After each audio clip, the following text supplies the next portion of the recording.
ഇവരെ കേരളത്തിൽ തന്നെ എനിക്കറിയാം ഒന്നോ രണ്ടോ മൂന്നോ ഭാഗത്ത് ബംഗ്ലാദേശിൽ നിന്ന് ഇവരെ മദ്രസ പഠിപ്പിക്കാനും ഇവരെ ഇസ്ലാമിക് റാഡിക്കലാക്കാൻ വേണ്ടി ഒരേ ആൾക്കാരെ കൊണ്ടുവരുന്നുണ്ട് പലയിടത്തും.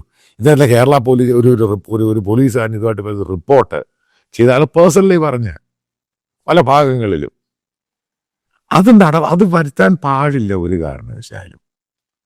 അതായത് ഈ വെസ്റ്റ് ബംഗാളിൽ നടന്ന പോലെ അവിടെ ഒരു ഹിന്ദു പ്രൊസഷൻ പോലും നടക്കാൻ പറ്റത്തില്ല ഈ മുഷീറാബാദിൽ. അതായത് അവിടുത്തെ അമ്പലത്തിലെയോ കാളി പൂജ അവിടെ ഒരു അതുമായിട്ടൊരു പ്രദക്ഷിണം എന്ന് പറയുന്നത് നടത്താൻ പറ്റത്തില്ല.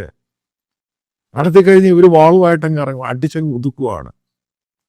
അപ്പൊ എന്തിനാ അതിൻ്റെ ആവശ്യം? ഈ പറയുന്ന ഇല്ലീഗൽ ഇമിഗ്രൻസ് ഇവിടെ വന്ന് ഇതുണ്ടാക്കുന്ന പ്രശ്നങ്ങൾ ചെറുതൊന്നുമല്ല.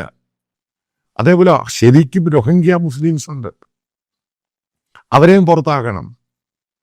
ഇവരുടെ ഒന്നും ഇത് കൊണ്ടൊന്നുമല്ല ഇന്ത്യ എന്ന് പറഞ്ഞ മഹാരാജ്യം ഇത്രയും വലുതായത്. അപ്പം ഇതുമായി ബന്ധപ്പെട്ട് ഇവർക്ക് ഇങ്ങനെ ജോലിക്കൊക്കെ കൊടുത്ത ചെറിയ ശമ്പളത്തിന് ജോലിയൊക്കെ കൊടുക്കുന്ന ആൾക്കാരുണ്ട്. അവന്മാരെ പാഠവും പഠിപ്പിക്കണം. അവരോട് പറയും ഇന്ത്യക്കാർക്ക് ജോലി കൊടുക്കാൻ പറയണം. കാരണം അവർക്ക് കാരണം ഇന്ത്യയുടെ ഒരു സിസ്റ്റമാണ്, എല്ലാം കറപ്റ്റഡ് ആണല്ലോ. കാരണം ഇവർക്ക് കുറച്ച് പണം കൊടുത്താൽ മതി, ഇന്ത്യക്കാരന് ഇത്ര പണം കൊടുക്കണം, അതുകൊണ്ട് ഇന്ത്യക്കാരെ ജോലിക്ക് വെക്കത്തില്ല. അപ്പം ഇത് റിവിഷൻ മാത്രമൊന്നുമല്ല, ശരിക്കും വെൽ മോണിറ്റർ ചെയ്യണം.